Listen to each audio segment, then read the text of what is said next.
mise en service des moteurs électriques. C'est déconcertant, on n'entend rien une fois que c'est démarré. C'est parti pour un tour du monde pendant 6 ans.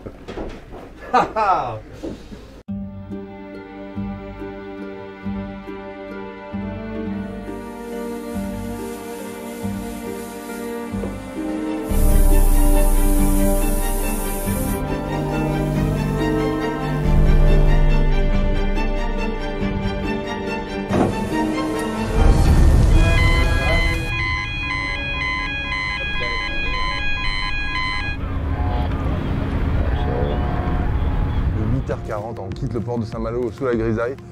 C'est un moment à la fois historique parce que c'est vraiment la première fois qu'un bateau aux énergies renouvelables et à l'hydrogène va partir faire le tour du monde. Et puis c'est aussi un moment d'intense émotion parce que c'est 4 ans de travail autour de ce projet, de regarder un bateau dans un hangar et puis là, enfin, on va naviguer sur les flots puis on part, quoi. On prend le large, on prend la mer, on monte vers Paris pour le baptiser.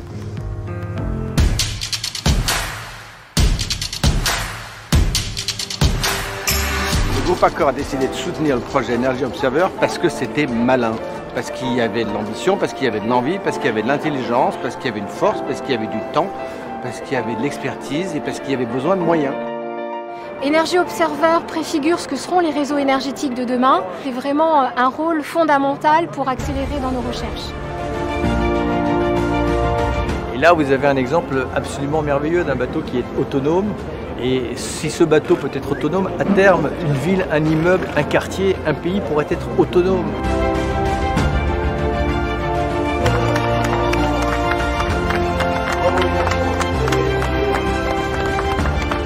Ce bateau, je pense que ça va être une aventure absolument extraordinaire.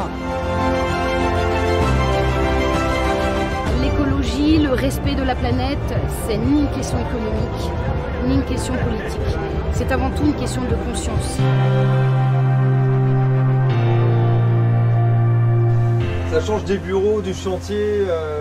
On a travaillé un petit peu dans la poussière, noyé par les emails, les coups de téléphone, etc.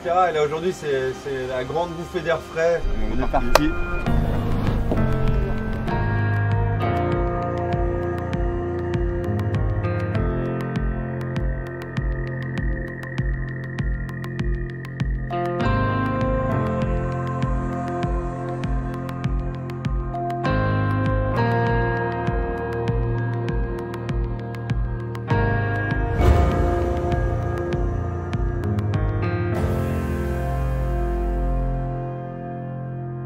Bah là je vois la tour Eiffel devant, donc c'est bien évidemment super excitant, c'est un rêve et on sent vraiment le départ du tour du monde. Et quand on dit 101 escales, bah ça y est, c'est la première, il en reste plus que 100 à faire après Paris.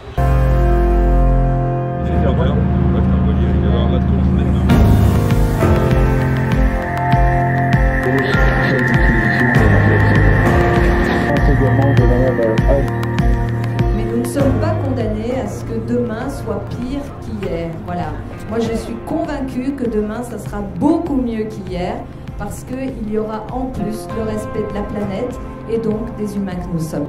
Que l'aventure d'aujourd'hui, c'est plus simplement de conquérir des territoires, mais c'est de changer le monde. Ce que j'aime dans ce projet, c'est que la technologie, l'écologie, l'économie sont en train de se rejoindre. Simplement, on ne va pas explorer pour conquérir et s'approprier les richesses des autres, mais pour un futur plus proche, on va ouvrir de nouvelles voies, les partager avec le plus grand nombre. Ça fait 5 ans que je travaille sur ce projet, j'en étais à l'initiative. Il a fallu constituer une équipe avec des partenaires financiers, des partenaires technologiques, opérationnels, des formidables partenaires de recherche et développement, le CEA l'ITEN. Et voilà, et grâce à tout ce travail collaboratif, grâce à ce réseau d'acteurs engagés, voilà, notre navire du futur est là, prêt à faire un tour du monde. Bravo!